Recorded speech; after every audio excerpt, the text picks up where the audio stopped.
So the season is over and the dust has settled on what was a pretty poor season for Newcastle United, if we're very honest. Not a lot to shout about, a relegation struggle, yet somehow we finished 12th in the table, and I'll still never in a million years understand how that happened. But we did. So let's take a look back on the season, how the players did, what we can do in the summer, and where this club is really going. This is the Toon Review.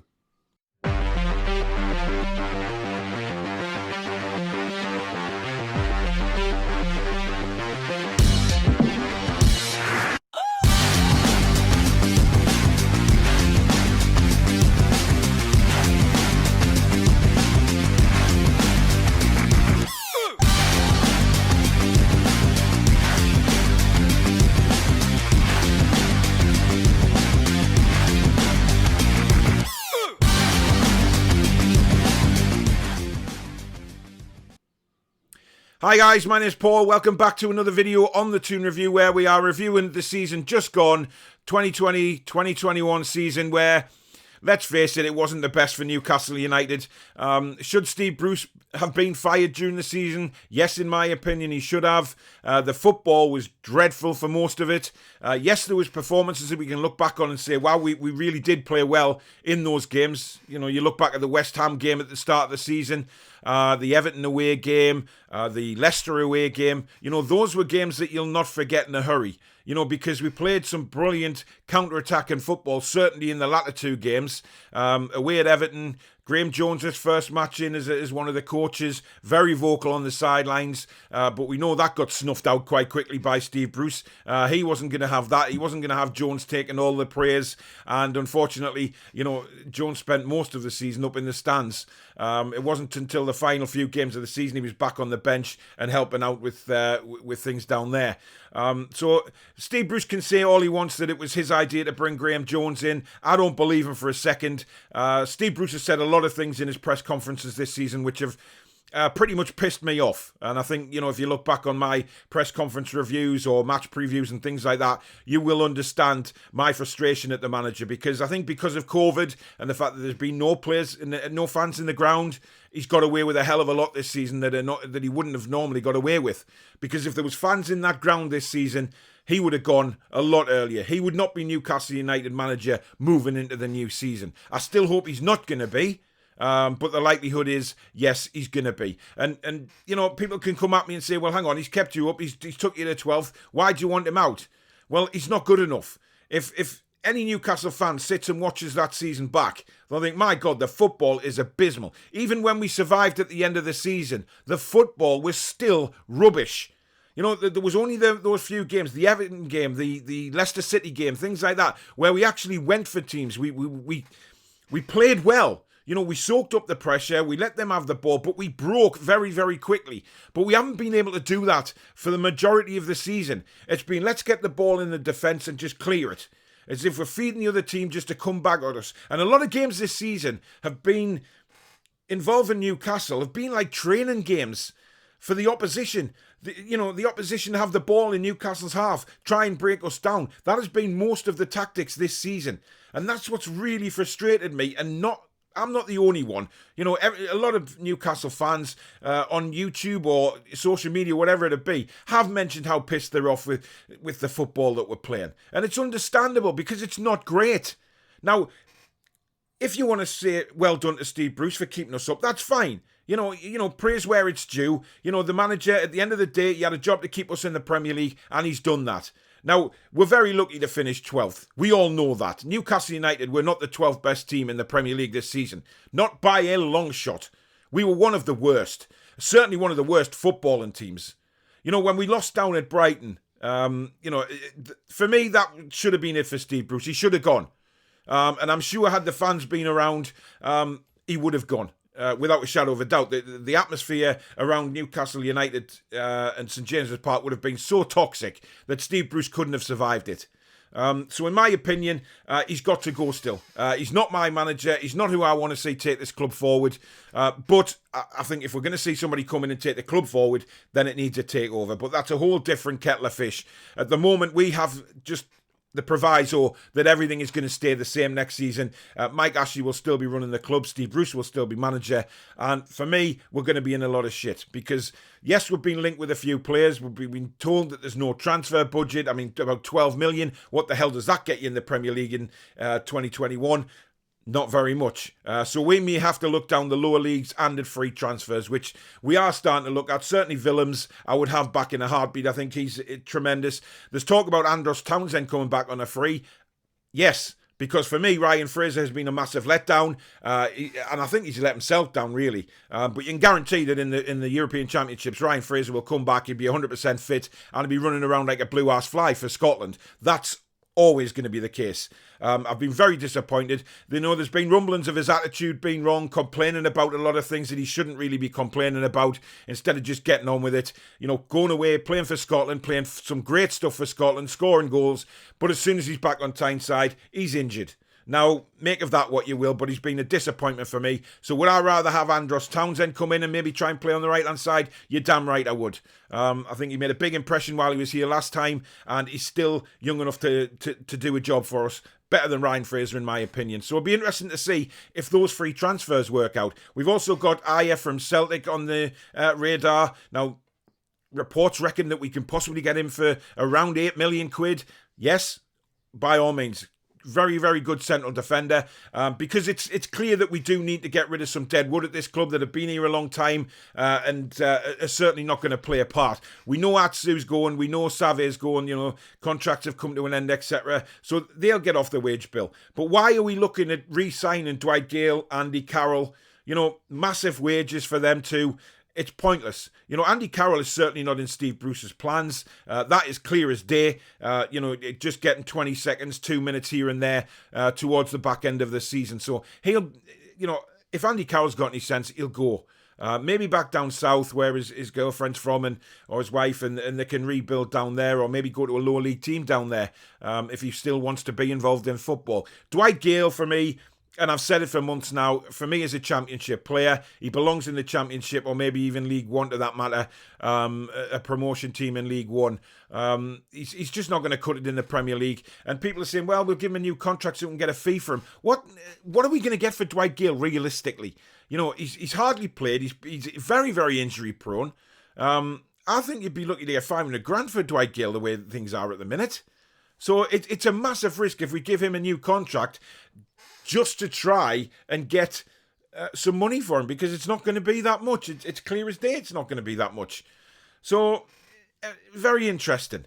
If we move on to the players for this season, now obviously the goalkeepers have played a massive part this year. Carl Darlow came in at the start of the season when Dubravka got injured and everybody hit the panic buttons. It was like, oh my God, you know, he's nowhere near as good as Dubravka. We are going to really struggle here. How wrong we were, by the way, because Carl Darlow came in and absolutely excelled. He was fantastic, no doubt about it. He saved us so many points this season. It is unreal. Now, yes, Dubravka for me had to come back in when he was fit because he is the better keeper. But Carl Darlow did nothing wrong, in my opinion. He had a fantastic 3 quarters of the season, did what he needed to do at Newcastle United and help us get some points. Pulled off some wonderful saves. He's not as vocal as Dubravka in the 18-yard box. We know that. And he's a bit sensitive coming for crosses. But he had a great season. So out of 10 for Carl Darlow this season, without a doubt, is a 9. Now, Dubravka, he came in, he was a bit shaky the first couple of games. That was understandable because he's been out for so long. But for me, when he got going again, some of the saves he made were just breathtaking. Now, could he have saved some of the shots that went past him? I think so. But whether that's down to rustiness or not, I don't know. But if there's one thing that I think Dubravka needs to improve on this season, or during the close season, is his distribution. Because if Newcastle are going to be one of these teams that now starts playing out from the back, then he needs to be sure of where he's putting the ball. So many times towards the back end of that season, we were seeing us playing out from the back and him chipping it out and it's going over the defender's head now for throw-ins. So many times. So that for me, with Dubravka, has to be improved. And the major thing that has to be improved in the summer. Shot stopping, he's brilliant. Coming for crosses, very vocal. Doesn't worry me when he comes for a cross. Most of the time he catches, he punches if he has to, but very assured. but because he only played a quarter of the season, I'm going to give him an 8 out of 10. If we move on to the defenders, I'm not going to score Yedlin because obviously he's not here anymore. It's pretty pointless doing that. Javi Manquillo, when we played 4 at the back, he came in and for me, he did nothing wrong. I think Javi Manquillo probably had his best season for us, but for some reason, he was then left out time and time again, came back into the side, then was left out again. So I felt a bit sorry for him this season because I don't think that Javi Manquillo has particularly done a lot wrong this year. Defended well, got forward well. Is he as good a crosser of the ball as Jacob Murphy? Probably not, but he still did well. So I'll give Manquillo a 7 for this season. If we look at the other right back, wing back, Jacob Murphy, I think he's been outstanding this season. I think going on loan has been the perfect thing for him, getting first team football, regular first team football, and he has improved as a footballer for me, without a doubt. His tackling is getting better. Now, the only thing I think he needs to work on, if he's going to play as a defender, is his distribution. Knowing when to clear it, hang on to the ball, or pass it out. But that will come. That will certainly come with coaching. God forbid us. But the rest of it will come naturally. Fantastic engine getting forward. Brilliant crosser of the ball. We've seen that so many times this season, putting it on a plate for the strikers to score goals, and that's what we need to see from Jacob Murphy. Now, I've said in the long term, I think that this guy is going to be, or could even be, our right back, because he's got such an engine going forward. The Gary Neville really sort of system, bombing up and down, brilliant at crossing the ball, great tackler, and a good all-round defender, and I think Jacob Murphy could turn into that. If we look at the central defenders this season, then obviously we got Fabian Schär. Hasn't played a major part because of injuries and suspensions. You know what you get with Schär. Now, would I like to see Fabian Schär stay at Newcastle? Yes, I would, because I think he's a fantastic footballer. Certainly bringing the ball out. We don't have another defender like him. Certainly central defender who can bring the ball out like Schär can. So I'd like to see him stay. But I'm going to give him a 6 for this season because he hasn't been around enough. Kieran Clarke, for me, he's a very dependable centre-back, but I think the system that we played at the back end of the season, it didn't really suit him, which is why he was left out a few times. But I thought, most of the games he played in, he did really well. Blocking shots, headering away. We know how many crosses and shots and defending that we've had to do this season, and the defenders have had to do a lot. So for me, I'm going to give Kieran Clarke a 7 for this season. Emil Kraft in and out the side, mainly at right back, and then of course centre back towards the back end of the season. He didn't do too badly towards the back end, but I'm still not sold on Emil Kraft at all. I think if he comes up against top quality players, he really struggles. We've seen that time and time again when he's just been beaten for pace or beaten for skill, and he just loses track of where the ball is. So for me, over the season, Emil Kraft, he gets a 5. Federico Fernandez, Mr. Dependable for me. Very, very good defender. Somebody I think Newcastle United should be doing all they can to hang on to, because if we lost him, it would be such a shame. Is he the quickest centre-back in the world? Of course not. He's not. He just isn't. However, what he has got is a footballing brain, and he knows where to be. And that's the main thing for me. He knows where to be on the pitch. He's got a tremendous awareness. Yes, sometimes, we've talked about the defenders switching off this season, but Fernandez, for me, has stayed switched on for most of it. And I really do think we need to hang on to him. So it's an 8 for Fernandez. If we move to the left-hand side, obviously we got Paul Dummett, injured for a lot of the season, came back in for the final part, and for me did really, really well. Again, Mr. Dependable. Very, very strong in the air, certainly at centre-back, knows what he's doing. I can only think of one time that he was really beaten, which led to a goal. So for me, Dummett has been Paul Dummett, as we know. Playing centre-back, it's where everybody thought he might end up anyway. So Dummett gets a 7 from me for this season. Now, the left-back position and left wing-back, we've obviously got Jamal Lewis there. He's had a very, very, very tough start to his Newcastle United career. He's found things very, very difficult. Now, whether that's down to the coaching or whether it's down to the fact he isn't good enough, certainly the latter I don't think, because I saw him a lot at Norwich in a relegated side and he stood out by a mile as one of their better players. So I don't think it's talent. I just think it's obviously for a young kid. He's moved up north. Very, very tough league to play in. Tough environment for Newcastle United when they're going through what they are going through. Very difficult circumstances to come into. Do I think he'll improve in the future? I do. I really do. Under a better manager, he certainly will. But it depends if one of the coaching staff can get a hold of him over the summer and work with him to get that confidence back. So for me, Jamal Lewis gets a 4 for the season. Matt Ritchie is next, and what can you say? What a season for Matt Ritchie. Highs, very, very lows, but at the end of the day, finished on a high. I thought he did very, very well coming into the side, back end of the season. Mr. Dependable, just what we need. Brilliant crosses coming in from Ritchie. Very, very vocal, very passionate. Should have been our captain, in my opinion, when Lascelles was injured. But that's just the way it goes. So for me, Matt Ritchie gets an 8. Now I have left Lascelles out. I do apologise for that. Obviously played a lot of the season early doors. Still not convinced by Jamal Lascelles at all. That's something. The centre back position for me, our two best central defenders are Fabian Schär and Federico Fernandez. I know, Lejeune is in Spain. I don't think he'll be back, to be honest. I think he'll move on as well in the summer, which is a shame because if you're talking about Lejeune as a defender, I think he's the best one we've got. But unfortunately, I don't think he'll be staying at the club. So Jamal Lascelles, he gets a 6 for the season for me. Into midfield, I mean, we've had all sorts. We'll start off with Hendrick. Now, I am only rating the players who've played major parts in the season, not bit parts. So, the likes of Matty Longstaff, I won't be rating because obviously, he's only played a couple of times. But Jeff Hendrick started the season brightly, in my opinion. We didn't know what to expect when he signed. We were told that AC Milan, etc., were in for him, and I didn't really understand that, to be fair. However, he scored on his debut, scored in the 2-0 win at West Ham, and things were looking so bright. But how wrong we were, because this guy is absolutely shite and needs to go.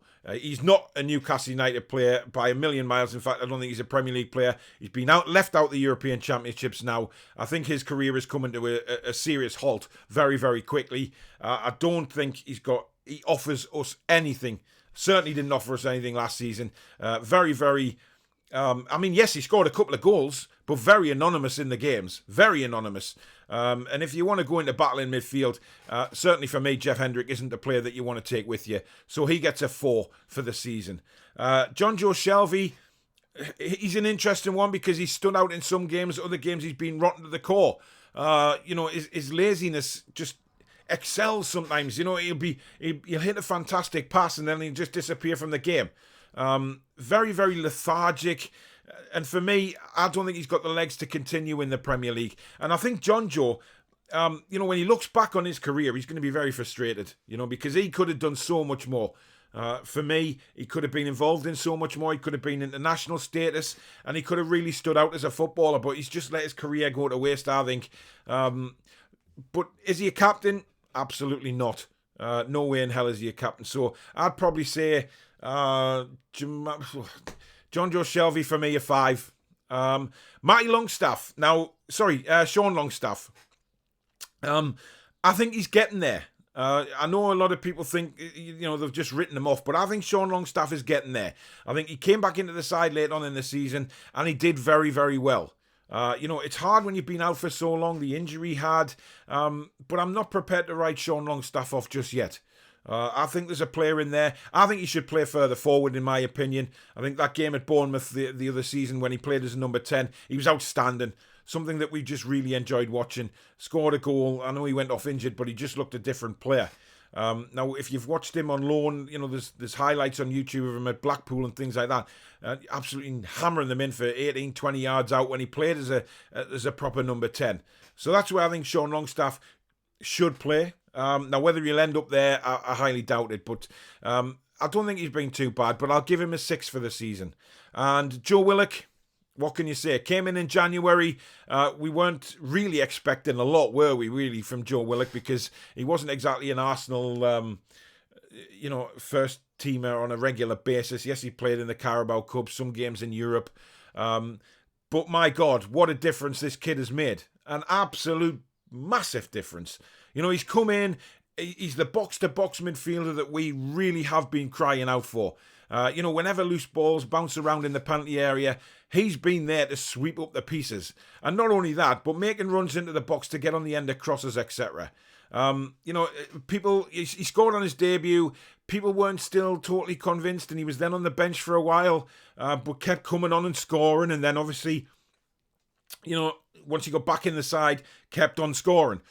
So for me, absolutely fantastic. Willock has been a breath of fresh air. So marking him from January, I give him a 10. He's been an absolute breath of fresh air. Now, will he be at Newcastle next season? I don't think he will, if I'm honest. I highly doubt it, which is a real shame because I absolutely love the kid, and I think he could really make a difference and build a side around him, if you like. Another midfielder to take note of is obviously Isaac Hayden, who finished the season injured. But you get what you get with Isaac Hayden, and I thought he did very well this season. Winning the ball back, laying it off, and letting the front attackers do their job is what Isaac Hayden's all about. He's not necessarily like Joe Willock, where he'll get into the box all the time. I know there's been a few times in his Newcastle career when he has been there and able to, get on the end of crosses and score goals and things like that. But for me, Isaac Hayden is much more of a ball winner. Gets stuck in, complete ball winner, and laid off to the forward players to do their job. But it's just a shame the injuries happened when they did for Isaac Hayden. I think hopefully he'll come back stronger next season as well. So for me, he gets a 7 for the season. If we move on to the front players, St. Maximin, frustrated. I'm very frustrated for him because of the injuries more than anything else. He just gets going and then he's injured again. A lot of fans commenting that they seem to think he's made out of glass. Is that the case? I don't know. He just seems to get injured a hell of a lot. For the very, very slightest things as well. Last week slipping on the grass and straining his calf muscle. Just for me, that boils down to fitness, which we'll come on to with Steve Bruce. But, when this guy runs at defenders, he's just magical to watch. But if there's any big criticism of ASM, it's his final product. Now, Pat Vieira spoke about ASM a few weeks ago in an interview and said that he's got the potential to be a world-class player, but the only thing that lets him down is his final ball. And we've seen that numerous times this season. Yes, he scored some cracking goals, don't get me wrong. But sometimes his decision making in certain areas is wrong, where he hangs on to the ball a bit too long, or he decides to shoot and he fluffs them. But again, he's still very, very young, ASM, and I think that is something that he can improve on as time goes by. So for me, ASM gets an 8. Moving across to Miggy, and I'm sorry, but I'm so disappointed with him this season. I've made it perfectly vocal that I don't think Miggy is the player that we thought he was going to be. Yes, he runs around a lot. His work rate can never be questioned. And that's certainly something that I would never question Miggy on, is his work rate and commitment, because it's all there. But unfortunately, there's just something not right with him footballing-wise. He gets the ball, he puts his head down, he runs, but then he loses the ball. There's no product there. Now, if you're talking, people, including myself, slagging Joe Linton off, for his lack of creativity or his lack of statistics, we can say the same for Miggy, because he hasn't done it either, and he's been here a lot longer than Joe Linton has. So I'm disappointed for Miggy this year. For me, we've had nothing from him. So for me, very, very disappointing. 5 out of 10 for the season for Miggy.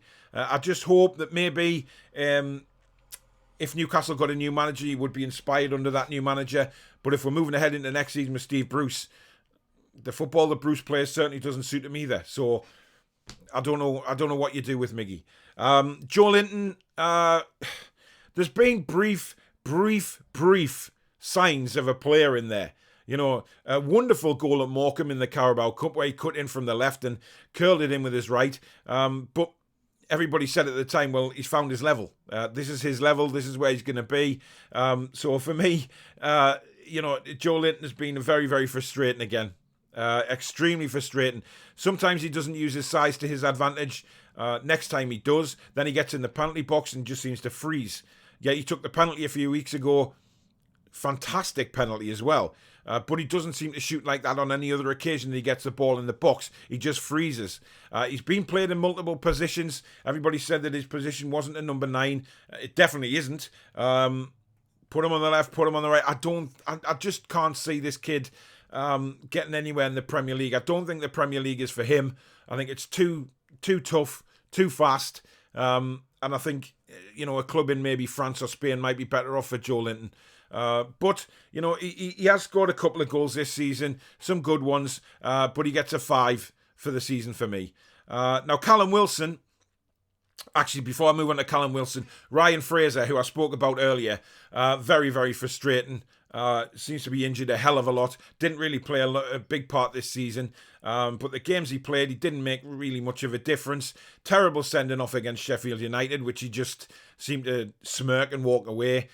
So for me, he gets a 3 for this season. And I'm not really going to talk about him very much because he's irrelevant to me now. But Callum Wilson up front, what a joy to behold this man is. Yes, he's had his injury problems. We knew that when he signed for the club, that he was prone to an injury or two, especially with muscle strains and, problems like along those lines. But if it wasn't for his goals this season, there is no doubt Newcastle would have been relegated. We were lucky to get some penalties earlier on in the season with decisions that went our way for once. But if you need a Mr. Dependable man to put the ball in the back of the net, Callum Wilson is your man. A few times this season when he's gone through on goal, you just knew where the ball was going to end up. He wasn't going to miss. But it's just a shame that he had to finish the season injured. He wasn't allowed to finish it with a flourish. But his goals have been massively important to the club, and we need to do everything we can to hold on to him next season. I think he should get the number 9 shirt next season because he is a number 9. And if you're talking about the legacy of Newcastle's number 9 shirt, he has to have it. He really does. So for me, Callum Wilson gets a 9 for the season as well. So well done to Callum Wilson. Now, Dwight Gayle has been a bit part. He's had various substitute appearances, but he's done nothing, has he? He really just doesn't look like he's interested as far as I'm concerned.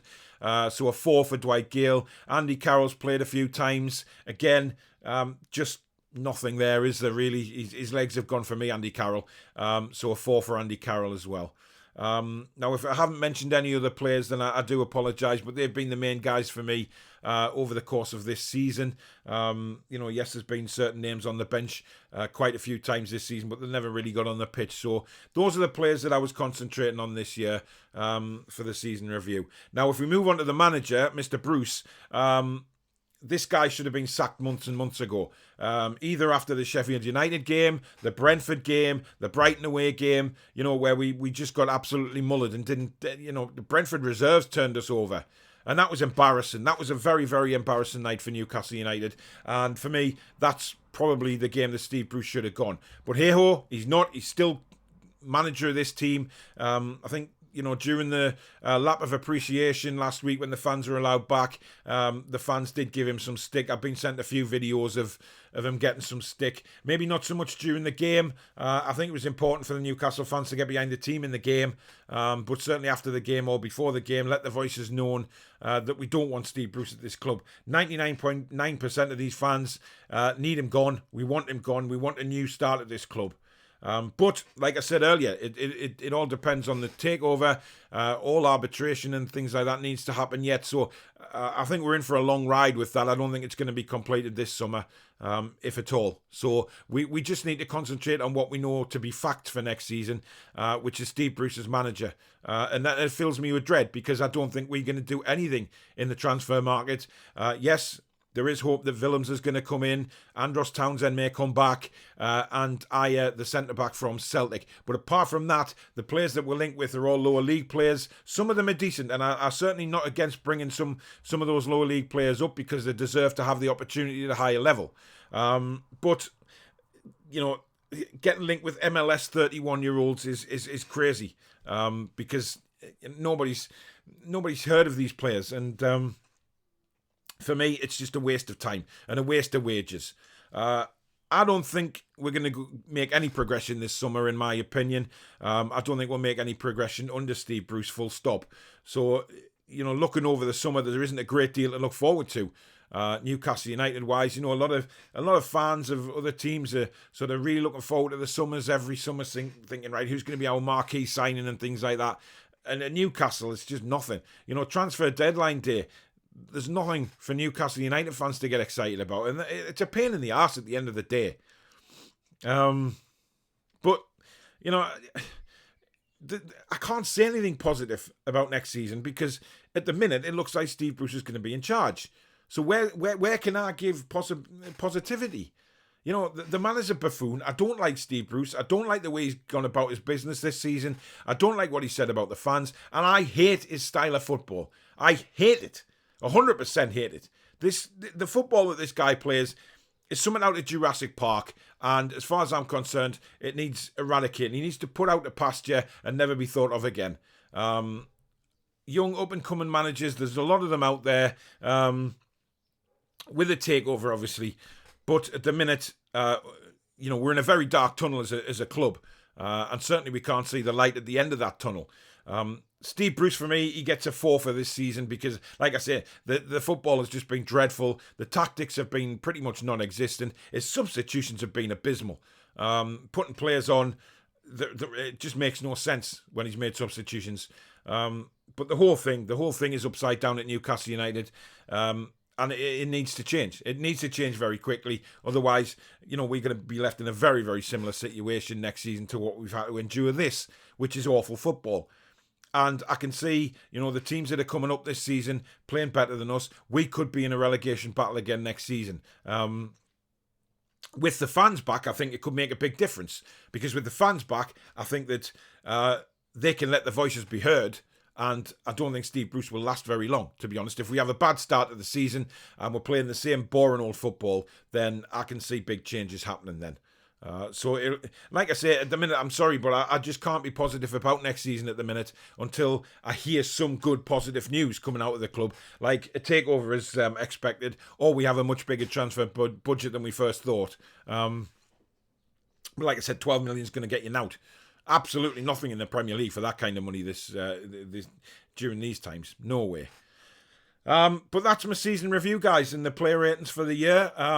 I just think it's been a bit of disappointment, and certainly from that first game where we got really a false hope of things to come. Certainly everybody thought West Ham were going to struggle after that game. They went on to have a fantastic season. Us, unfortunately, went the other way and ended up having to battle out of relegation. Yes, we eventually finished 12th, but there's no way we're the 12th best team in the Premier League. No way. I'm not having it. But you never know. I will keep you updated of any Newcastle United news, certainly through Twitter. But if there's bigger news, then obviously, like I said before, me and Jade will be doing regular shows throughout the summer to keep you guys posted and have a chat about any developments at the club. We will be doing the European Championships as well. We've got the Summer Newcastle United quiz coming up as well, so keep an eye on YouTube and Twitter for that, and we'll give you more details of that when that's going to start. But the next live stream will be the Four Horsemen next Monday. I'm doing a Q&A next Wednesday to celebrate 2,000 subscribers. It will be a live show, that one, so you can come on live and ask questions through the live comments. Really looking forward to doing that. You can ask me anything. When I say ask me anything, keep it clean, guys, you know what I mean.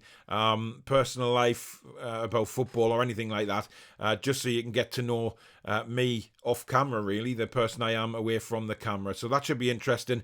But lots coming up, certainly over the summer. So do keep an eye on the Twitter accounts of myself and Jade, who will both be letting you know when everything's going to kick off. And obviously I'll be doing little sort of not daily videos, but videos very regularly about any news that happens at the club. But if you have enjoyed this video, guys, do smash the like button for me, as it does help us build the channel. If you're new to the channel or you haven't already done so, please do subscribe. There is a lot of people still watch my channel who haven't subscribed yet, so please do hit that subscription button and that bell, which will notify you of any future uploads from this channel.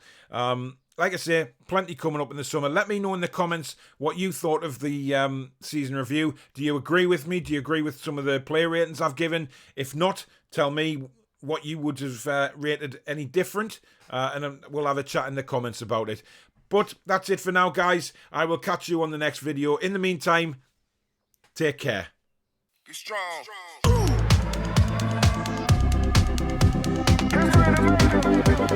strong.